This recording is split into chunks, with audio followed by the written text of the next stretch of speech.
Hey guys, I'm back with another video. In today's video, I'm gonna try to explain you guys how to play a support in SoloQ. In this game, we are playing Clefable.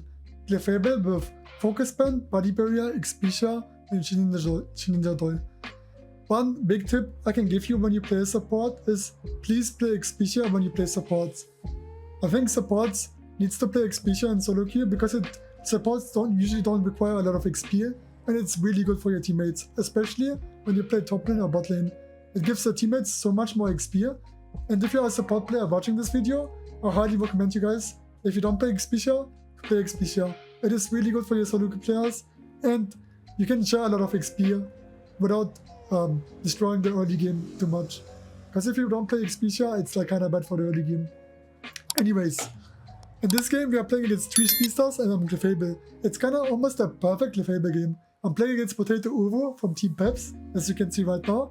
And I'm playing Shedinja Doll as well with Clefable.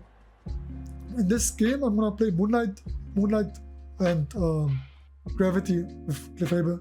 What you usually wanna do is, when you play Clefable, is to get level 4 in the early game. Once you're level 4, you have a bigger impact in the early game.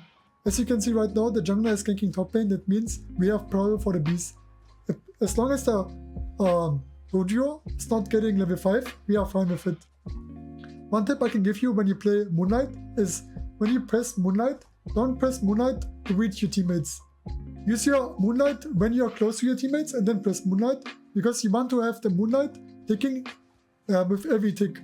If your teammates get every tick of the Moonlight healing, you give a lot of healing to your teammates. I see a lot of Clefable players just using Moonlight for movement speed to reach enemies or reach your teammates, which is kind of weird. If you wanna play, if you play Clefable in the early game, Clefable has not the best secure, but disarming wise is a fine secure. If you don't have anything to do in the lane, just try to chase the top laner and try to make his game as miserable as possible, so your top laner is getting better. Right now I'm hard focusing Potato, because as long as I'm focusing him, he's not gonna do anything, right? As long as he's not level 5, I can play the game. So I always try to stay with your disarming voice when you hit your boosted auto attack and combine boosted auto attack with disarming voice. Once you're getting level 6, you need to decide if you wanna play Follow Me or Gravity. In this game, you're playing against 3 speedstars who have high mobility and a lot of dashes. So it makes a lot of sense to play Gravity here. How you wanna play with Gravity is, you wanna position yourself in a way where your Gravity protects your teammates, but as well zones the enemies or traps the enemies inside. You wanna be a living bait who is constantly trying to support your teammates, right? You're being the frontliner that your team needs because you have Shedinja Doll. You don't need to worry about getting executed or anything. As you can see right now, I placed the Gravity in the beast, so Potato cannot drill pack inside, and I'm using Gravity to zone him away from the Espeon. You need to evaluate when to help your teammates and when your team doesn't really acquire a lot of help, right? Because sometimes I see a lot of supports replace their abilities for no reason. So right now I'm rotating to bot lane path. You can evaluate if you want to stay top lane or be bot lane, and I think it's really important to constantly think about if your teammate needs help or top or bot. Because your teammates, your Umbra doesn't need any help on top lane, right?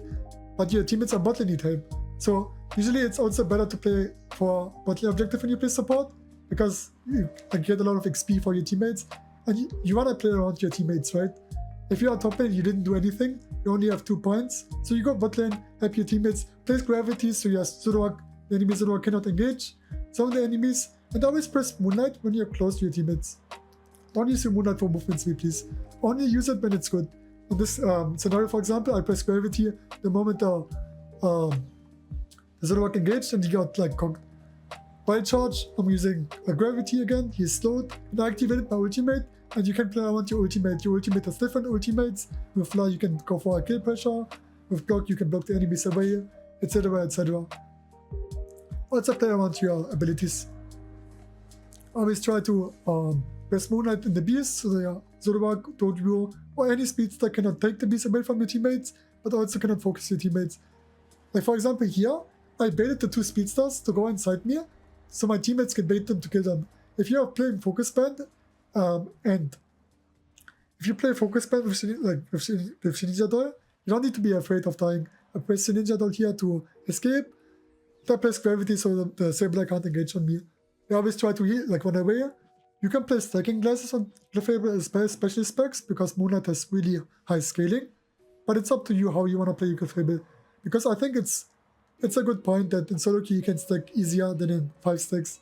Because in SoloQ, like, the enemies don't really get too much about the points. Get more about the kill pressure.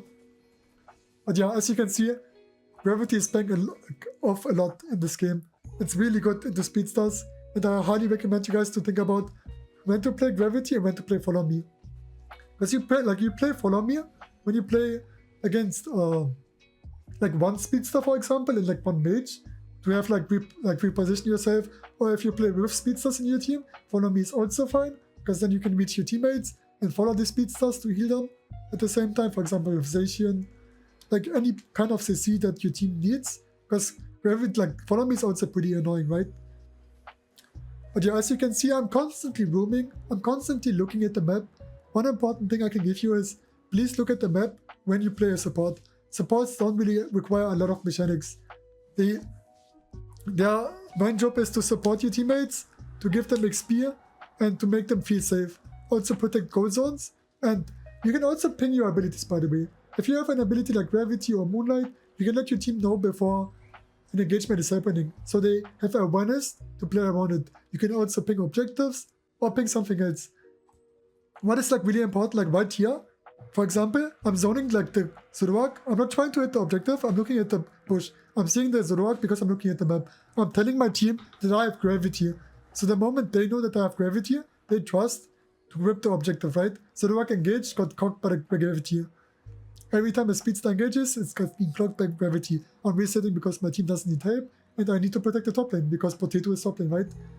So now I'm placing my gravity and I'm stopping him from stacking. That is like something you need to build up the longer you play. It's about looking at the map and seeing if your team needs help or not. Because at the moment, we finished the objective, your teammates don't really need help. Even if they overextend, you don't want to be with them because you want to protect goal zones. So I instantly resetted and protected the goal zone. I'm always trying to contest the beast because they give a lot of XP. And it's really important that you press Moonlight. You press Moonlight when you get attacked, like this.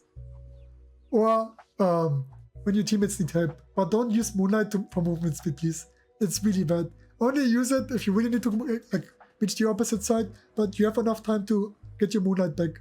Always press your gravity to hit the objective. Dory wants to engage, and then you see what the Dory is doing. Usually you can face check bushes first, but you can also just attack the objective. Play with your teammates, look what they need. It's a Zoroark. So right now, I'm zoning him with my gravity in this moment, so he can't engage or run away. It's an escape tool that he has, but with gravity I can stop it. Constantly think about how you can play your support and how to approach the support. Because if I would have just chased him, he would have escaped. But instead of chasing him, I tried to block his pathing with Clefable. Always place gravity, so the enemy Dodo can't engage. And like in team fights, you always want to play around your teammates, right? Like you don't want to try to backup, you don't want to try to do something else as a support. Because you really want to help your teammates. You use wild shot, you place gravity, he's dying because of gravity again. Try to help your teammates, see what they are doing. You can also ping on like retreat, etc, etc. Here I'm using a perfect Moonlight and ultimate, healing my entire team. My teammates almost didn't receive any damage. We also have an Eldegoss that plays expshare, which is really satisfying. And now I'm confident that we can secure the objective, because I have gravity, they have 2 speedstars right now, and Sableye don't have the best secure. My gravity is ready. I'm gonna place my gravity when the enemies are coming. Right there I placed my gravity a bit too late, but it's still, the gravity cockblocked the Zeraora from securing the objective, right? And this is how you guys play support properly in SoloQ. To sum it up, what I mainly told you about this game is constantly think about if your teammates require help or not. Try to think about your value as a support, what you are capable of, and what you can do. If you play follow me here, it's probably also fine, but your teammates need gravity, because we have double mage with a defender and a support. I don't think follow me does really anything with gravity, as you can see in this game. This game was more like gravity rather than follow me, but when you play with follow me, it's like you have a speedster on your team, or you play against any speedstars, or at least only one speedster, and you wanna reach your teammates and constantly try to heal them. So yeah, to sum it up, play expshare when you play support as a SoloQ player, because it really helps the lanes, and it's just a general better understanding how to you play your role. You get XP, you get XP, you get HP, and you get movement speed. It's really good with Clefable. There's nothing wrong with it. Also with Eldegoss, with Hoopa, any supports.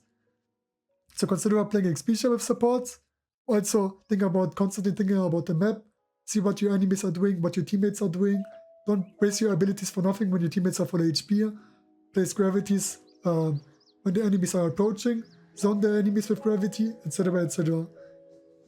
So I hope you will put this little tips I give you to your SoloQ and to improve for your next support games.